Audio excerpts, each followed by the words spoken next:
What's going on, guys, and welcome back to WrestleRant, where every single Tuesday I, Graham Giusta Matthews, break down all the pay-per-views and live specials I watch on the WWE Network. Today we're talking WWE NXT TakeOver Toronto from November of 2016, just about on the 1-year anniversary. Now, today is a very special show, because not only are we finishing up our weekly NXT TakeOver reviews, and we'll still have more in the future, like as we come towards the Royal Rumble, I'll talk about TakeOver Houston, or not Houston, was it Dallas, or whatever show was in January earlier this year. I think it was Dallas, or San Antonio rather, the San Antonio TakeOver, and then Dallas was in April of 2016. We'll talk about that, and then TakeOver Orlando, which I was at as we get closer to WrestleMania season.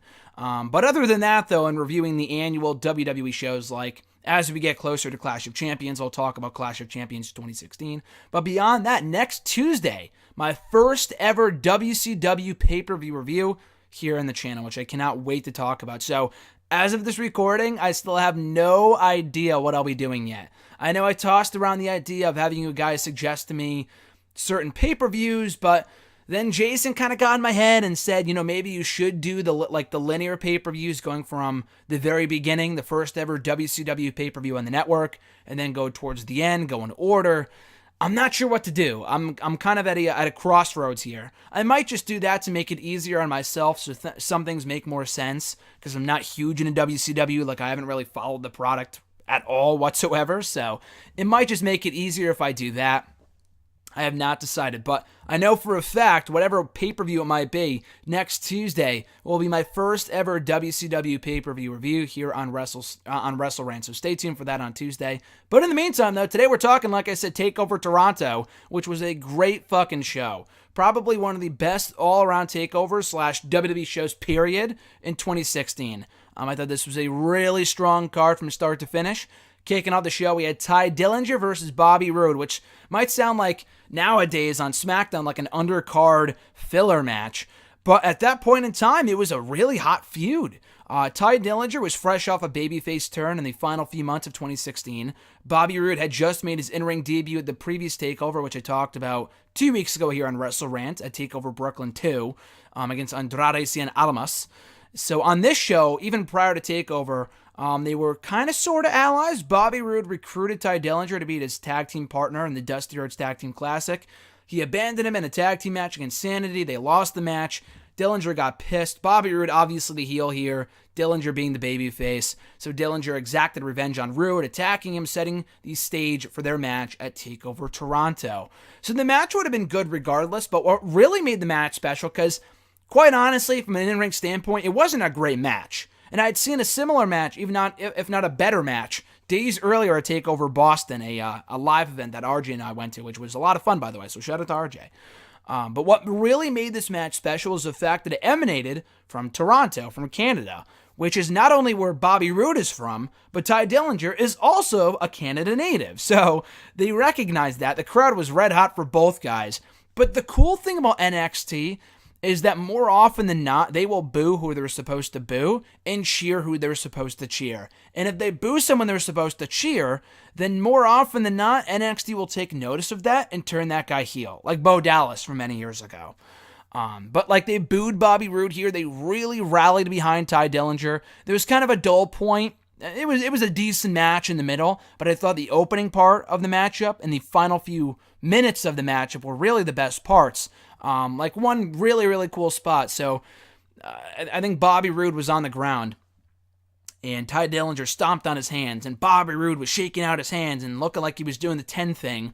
And the crowd, picked up on this, and as did Ty Dillinger. That got a big pop.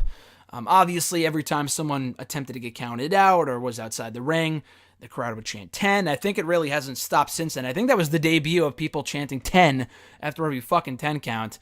Either that or I don't know. That was really when it took off, in my opinion.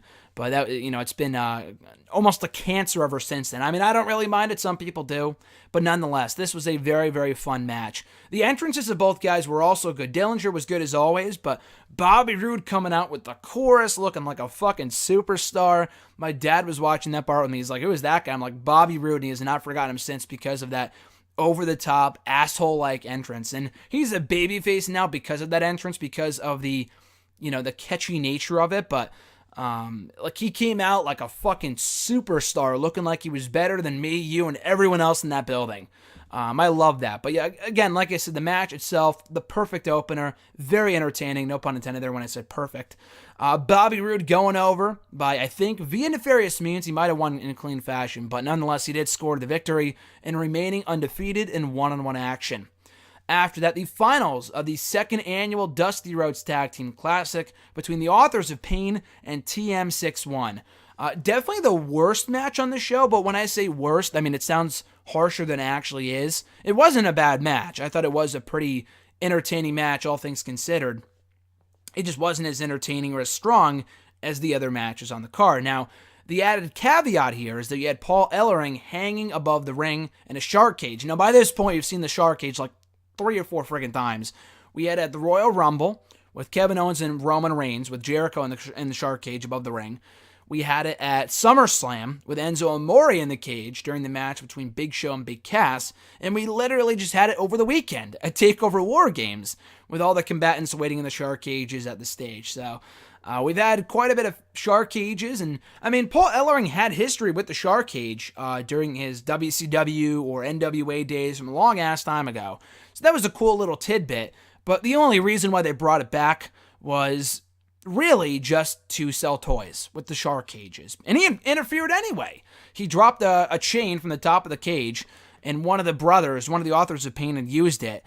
And the funny thing about the finish here was that he attempted to use the chain, and this was definitely a botch. So he was about to hit one of the people with the chain. I'm not sure if he was supposed to let go with it or not, because it never really came into factor into the finish at all. He used the chain, but he missed whatever member of TM61 he was attempting to hit, and the chain flew off his arm and not only went out into the ringside area, it went out into the crowd. That could have seriously hurt someone, so that was a big fuck up there. And I like the Authors of Pain, but that was definitely a big botch there at that point. But they won the match clean regardless. Again, pretty standard. I thought it was a good match. Again, paled in comparison to everything else on the card, but it was a good match. And easily the best part was when, I think it was I almost said Shane Taylor. Isn't that like fucking musician or something? Shane Thorne, rather, had jumped off the top of the structure they had at ringside to kind of hold up the shark cage. So that was a cool moment. And overall, a good match, like I said. After that, not only the best match on the show, but in my opinion, one of, if not arguably the match of the year for WWE NXT, DIY versus The Revival in a 2 out of 3 falls match for the NXT Tag Team Championship. Now, they had a match at TakeOver Brooklyn, too, that I talked about a few weeks ago here on the show, like I said, which was phenomenal. Being there for it, fucking great match, one of the best matches I've ever seen live. The two teams ripped it up, and thankfully that was not the end of the feud despite DIY failing to get the job done and not winning the tag titles on that night. They had one more opportunity on this show. They continued to feud in the months that followed after TakeOver Brooklyn. They were going to face off in the semifinals or a quarterfinal match, I believe, in the Dusty Rhodes Tag Team Classic. But one of the Revival members, I think it was Scott Dawson, claimed to have been injured, so the match never happened. And then they cost DIY their match in the Dusty Rhodes Tag Team Classic against Authors of Pain. So that set up this bout on the show. Again, phenomenal match. The storytelling was tremendous. The crowd was very much behind, I almost said Team 6-1, behind DIY, Johnny Gargano, and Tommaso Ciampa.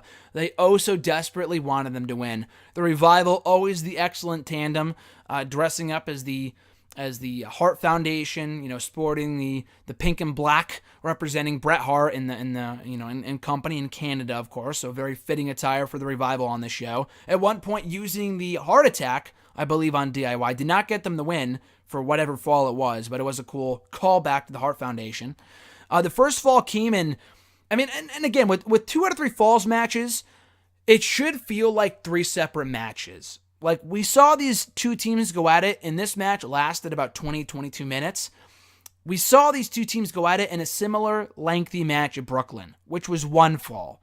So why would the first fall be over? If this was a regular old match, it would have ended in like 5 minutes. So I don't really appreciate that about these kind of 2 out of 3 falls matches. Sometimes they get it right, like when Samoa Joe and Sami Zayn fought for literally about an hour on NXT in early 2016. They got it right then. But at any rate, that's really just nitpicking because the rest of this match was essentially perfect in my opinion, pretty much perfect. So the first fall came when the Revival hit their finisher on Johnny Gargano almost out of nowhere. This was amazingly executed. The code breaker, whatever finish, I forgot what they call their finisher, but the machine, the something machine, I forgot. But they had hit that on Johnny Gargano, and it looked amazing. It was an incredible finisher. The Shatter Machine, that's what it's called. And it really just came out of nowhere, and I thought it was a great, not even near fall. It got them the win for that first fall. And then DIY battled back, and they hit their tag team finisher on the Revival. Now I thought that was it for them. I thought that was it for DIY, because why would they hit their tag team finisher if they weren't? Why would they hit it in the second fall and not in the third fall? Like, in my opinion, I guess with the heels, they could have cheated the win, so I was kind of expecting that. They were my pick to win. I thought the Revival was going to win. I wanted DIY to win, but I thought the Revival would win. So that was essentially confirmed when DIY hit their tag team finisher in the second fall, picked up the win, obviously going to the expected third fall. The crowd was red hot for this. They both hit their... They exchanged tag team finishers. DIY hitting the Shatter Machine. Just the storytelling here, the in-ring action, the suspense, everything was just fucking phenomenal. The crowd ate everything they did up. It was just really, really well done. And they were also telling the story coming into the match, going back to what I was just saying about not thinking DIY would win, that Johnny Gargano was the weak link of the team. He cost him and Ciampa the victory at Brooklyn when he tapped out to, I think, Dash Wilder or Dawson, whoever it was, of the Revival. So I thought they would lose here, and then Ciampa would turn on Gargano. Now, of course, we would get that at TakeOver Chicago many months later, not on this show. So it looked like Johnny Gargano would tap out. They went after Gargano's knee, which they had targeted, the Revival did, in Brooklyn many months earlier. So again, the storytelling was perfect. It was perfect. I loved every second of this. So then finally, DIY, they get the Revival in a precarious position. Johnny Gargano locks up. He locks... Again, I forgot who it was, Wilder in the Gargano escape, like no escape, Gargano escape. I never really figured that out until recently, by the way, so I don't feel like an idiot. At any rate, so he locked in Wilder, I believe, in the Gargano escape, and then Ciampa comes in with the armbar as well on the other member of the Revival, so... And they're both about to tap. They're holding each other's arms. They're like, don't tap, don't do it, don't do it, don't do it. And then they tap out at the same exact time, and the place exploded. An amazing emotional moment with DIY being crowned the new NXT Tag Team Champions. Just a 5-star classic, in my opinion. Like I had said, one of, if not the best match, not only in NXT, but in the entire WWE in 2016. I fucking loved this match, and I loved watching it back. It was such a masterpiece. After that, for the NXT Women's title, and how can you top that? I mean, you should have just ended the show there, but the rest of the show is still pretty damn good. You had Asuka defending the NXT Women's Championship against the returning Mickie James. Now, Asuka had claimed that she's beaten everyone, there's no more competition left, so you bring in Mickie James to face Asuka. Now, there had been reports it was supposed to be Trish Stratus, and then I later read reports that Trish Stratus was never booked. And then she had a baby, so... it was nixed, but I had read other reports that said that she was never booked to begin with. So I'm not sure which one is accurate, but I think Mickie James gave Asuka the better match, despite the fact she's not from Canada, like Trish Stratus would have been. But it was still a really, really good match. James put forth a great performance, despite the fact we'd not seen her wrestle in WWE in over 6.5 years.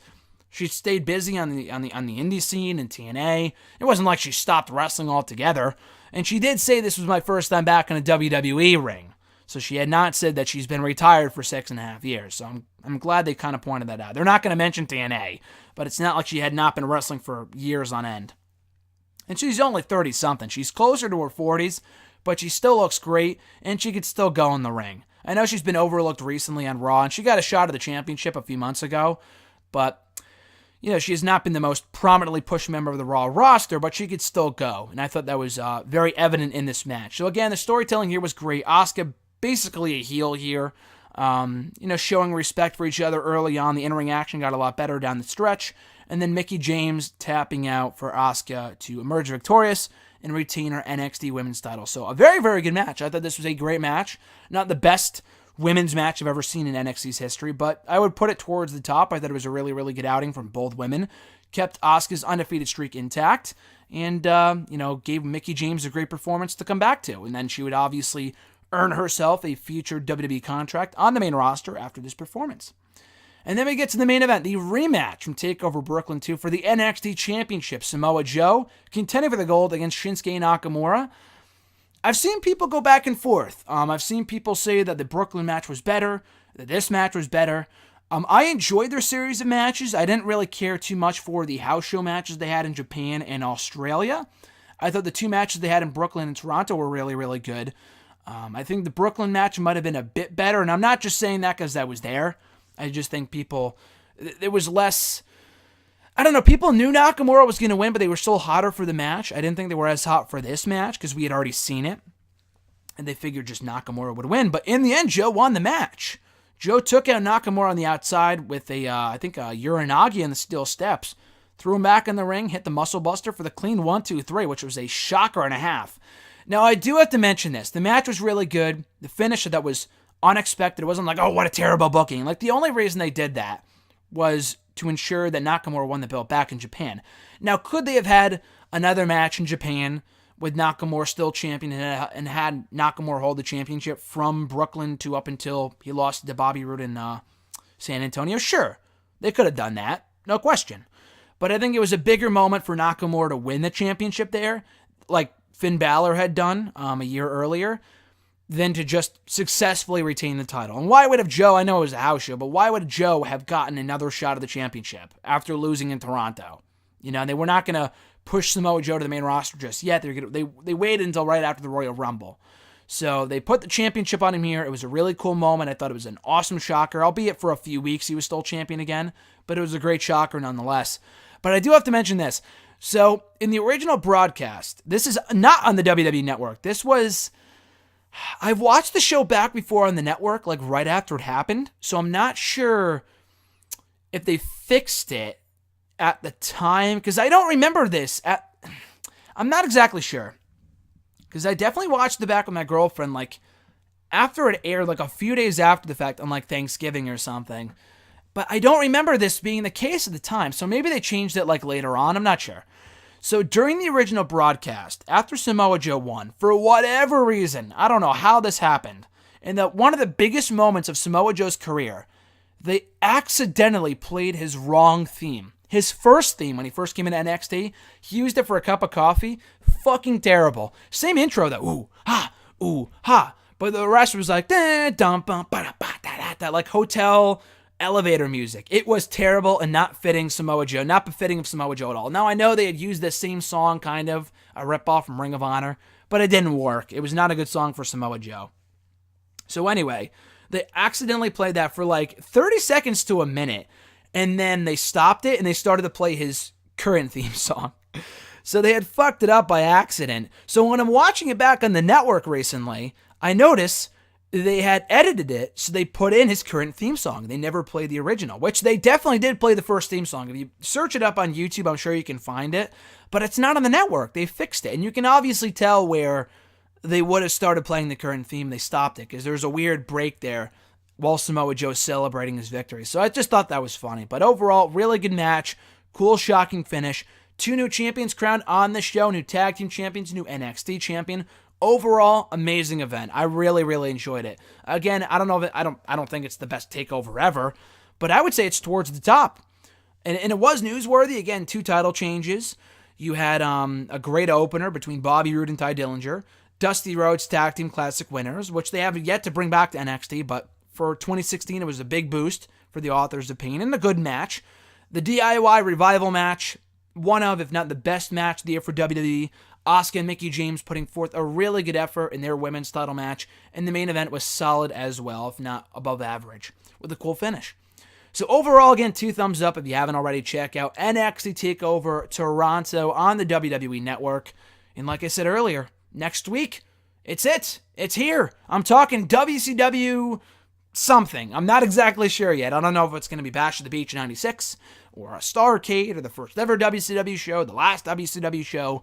I have no idea. But nonetheless, we are talking WCW this Tuesday right here on WrestleRant for the first time ever. So stay tuned for that. But in the meantime, and in between time, folks, be sure to like me on Facebook at facebook.com/Graham.gsm.Matthews. Like the page, give it the old thumbs up. Find me on Twitter. Follow me there at WrestleRant. And right here on YouTube, by liking the video, subscribing to the channel, dropping a comment on the video, sharing the video. Again, like I said earlier, daily content. Every single day of the week, we have new videos going up here on the channel, so subscribe today. Thoroughly appreciate the support, guys. Hope you enjoyed Survivor Series weekend as much as I did. Like I said, next Tuesday, the debut of my WCW pay-per-view reviews right here on WrestleRant. Cannot wait for that. Until then, guys, be well, have an awesome week, and I'll catch your ass down the road.